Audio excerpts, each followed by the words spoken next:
So in this video I'm going to show you how to install a new Mimaki printer driver on your Windows 11 computer. Now this is the same process for Windows 10 as well. So first of all we need to download our driver. So I'm going to go to my internet browser. I'm going to go to mimaki.com. I'm then going to go to download. And I'm going to find the applicable printer from the right hand side panel.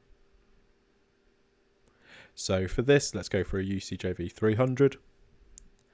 I'm then going to go to my driver utility box in the middle. I'm going to choose the latest one, which is 5.70 in this case. You will then see all the applicable Mimaki hardware for this driver. So it is a generic driver that we're installing. If I go down to my download at the bottom, that'll download it onto my computer. Should only take a few seconds.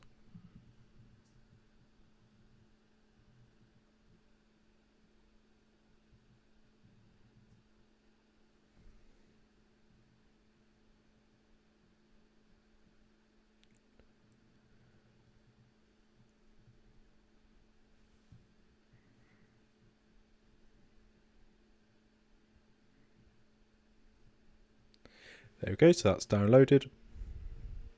I'm then going to open that up.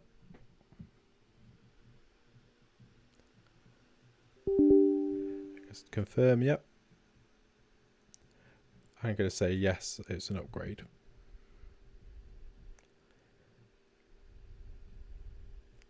going to press next.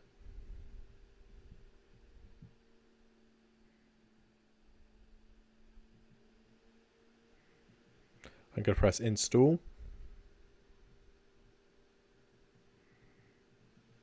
And I'm going to press finish. Now at this point you want to restart your computer, but I don't want to right now.